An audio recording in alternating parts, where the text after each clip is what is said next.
आणि यानंतर आपण थेट जाऊयात, अदिती तटकरे बोलतायत। चर्चा आज आमच्या कॅबिनेटच्या पूर्व बैठकीमध्ये झाली नाही। त्या संदर्भामध्ये सुद्धा राज्याचे मुख्यमंत्री देवेंद्र फडणवीस साहेबांनी जिरवाळ साहेबांना, जिरवाळजींना हे त्यांनी सूचना दिलेल्या आहेत की जो काही प्रकार असेल त्या संदर्भातली त्यांनी रितसर तक्रार ही पोलिसांमध्ये करावी। त्यानुसार त्यांनी केलेली आहे।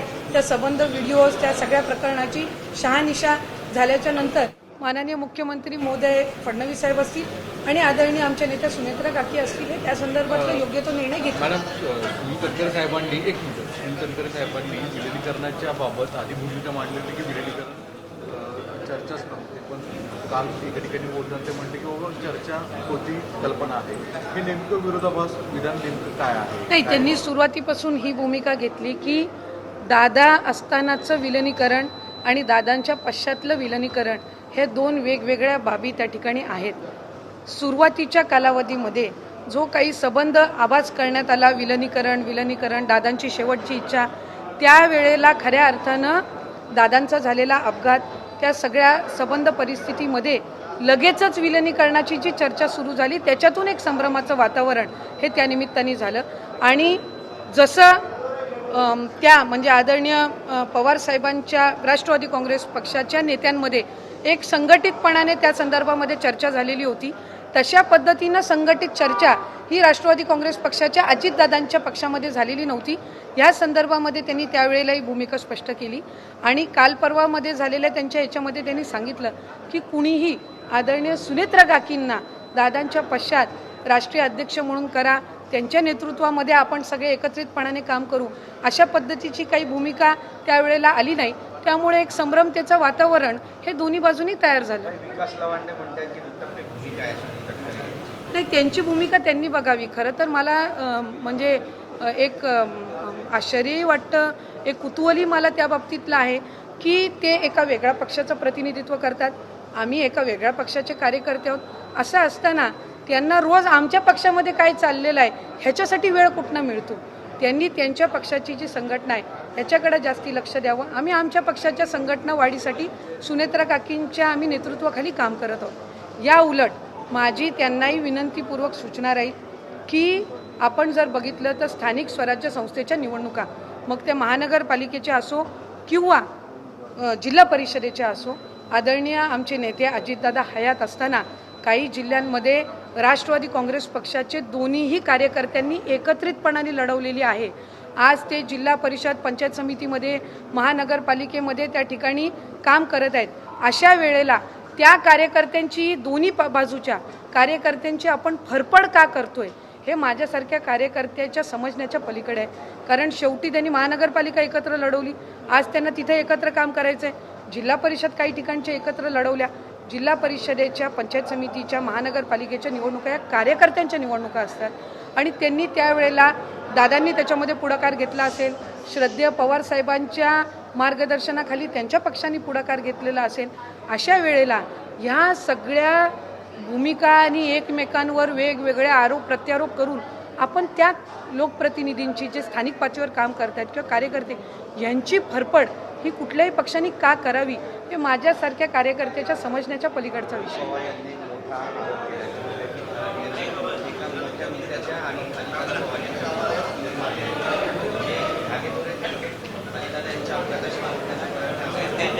खरं तर हा महाराष्ट्र पुरोगामी महाराष्ट्र म्हणून ओळखला जातो, विकसित महाराष्ट्र म्हणून ओळखला जातो। खरातांचं झालेलं प्रकरण हे अतिशय निंदनीय आहे, एकदम निंदनीय। त्याचं समर्थन किंवा त्याची बाजू किंवा काय हे कोणीही कुठल्याही बाजूनी घेण्याचं काही कारण नाही। आम्ही सगळेच, मग कुठल्याही पक्षाचे असो, आज लोकप्रतिनिधी म्हणून मी असेल, त्यांच्या पक्षाचे काही असतील, त्यानंतर शिवसेनेचे दोन्ही बाजूचे काही असतील, काँग्रेसचे असतील का भारतीय जनता पक्षाचे असतील, कुठलाही नेता यांनी कुठल्याही घटनेचं समर्थन हे केलं नाही। एक आहे की सगळ्याच राजकीय मंडळींना, सर्व पक्षाच्या हा एक धडा आहे की पुरोगामी महाराष्ट्रामध्ये आपण वावरत असताना एखाद्या कुठल्याही गोष्टीच्या आपण कुठल्याही बाबतीमध्ये एक सल्ला घेणं किंवा वेगवेगळ्या पद्धतीनं म्हणजे आपण त्यांच्याकडे एक बोलतो ना काय पुढचं जाणून घेण्याच्या दृष्टिकोनातून असेल किंवा काय असेल, ह्या सगळ्या बाबतीतला हा सगळ्याच राजकारण्यांना मिळालेला एक धडा आहे पण या आपल्या माध्यमातून मला आणखीन एक सांगायचं आहे की वेगवेगळे फोटो याच्यामध्ये आले, वेगवेगळ्या नेत्यांचे फोटो आले, वेगवेगळ्या राजकीय पक्षातले ते होते. कुठल्याही राजकीय पक्षातल्या नेत्यांनी त्यांनी जे कृत्य केलं आहे त्याचं समर्थन केलं का? त्याची बाजू कोणी मांडली का? नाही. याचा अर्थ असा की वेगवेगळ्या सार्वजनिक कार्यक्रमांमध्ये त्यांची भेट झालेली असेल. याचा अर्थ असा नाही की हे जे निंदनीय प्रकरण झालेलं आहे याचं कोण समर्थन करतं का हे त्यांना माहिती होतं. त्याच्यामुळे याच्यामध्ये पडण्यापेक्षा आज राज्याचे मुख्यमंत्री देवेंद्र फडणवीस साहेबांनी SITची स्थापन केलेली आहे. त्या चौकशीमध्ये ज्या काही गोष्टी आहेत त्या शहानिशा होतील. आज बघितलं कोणी महिला कुठल्याही पक्षाचे असो कुठल्याही यांच्यावर आरोप करत आहेत. कोण रश्मी वहिनींचं नाव घेतं, कोण इथं नीलमताईंचं नाव घेतं, कोण माझ्याही संदर्भामध्ये मी भूमिका स्पष्टपणाने मांडत नाही ह्या संदर्भामध्ये नाव घेतं. त्यामुळे ह्या सगळ्या ह्याच्यामध्ये आपापसातली बदनामी करण्यापेक्षा एक राजकीय एक विचारधारा किंवा एक महाराष्ट्राची विचारधारा म्हणून सगळ्या पक्षांचे यांनी वेगवेगळ्या सार्वजनिक कार्यक्रमांमध्ये त्यांना भेटले असतील. याचा अर्थ असा होत नाही की या निंदनीय घटनेची कोणाला माहिती होती किंवा हा जो प्रकार सगळा ह्याबद्दल कोणाला माहिती होती. जर माहिती असती तर कुठलाही महाराष्ट्रातला राजकारणी हा त्यांना भेटला नसता, याची मला एक लोकप्रतिनिधी म्हणून खात्री आहे.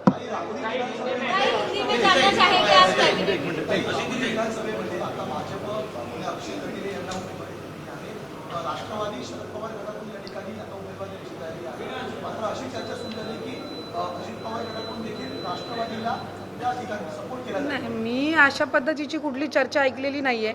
आम्ही महायुतीमध्ये आहोत. त्यामध्ये भारतीय जनता पक्ष, राष्ट्रवादी काँग्रेस पक्ष, अजितदादा आणि त्याचबरोबर शिवसेना एकनाथ शिंदे साहेबांच्या नेतृत्वाखाली आणि आणखीन आमचे घटक पक्षही आहेत. ही महायुती आहे. जशी बारामतीची पोटनिवडणूक आहे ज्याच्यामध्ये आदरणीय सुनेत्रा काकी या राष्ट्रवादी काँग्रेस पक्षाच्या उमेदवार जरी असल्या तरी त्या महायुतीच्या उमेदवार आहेत, ज्याचा उल्लेख आदरणीय फडणवीस साहेबांनी केला.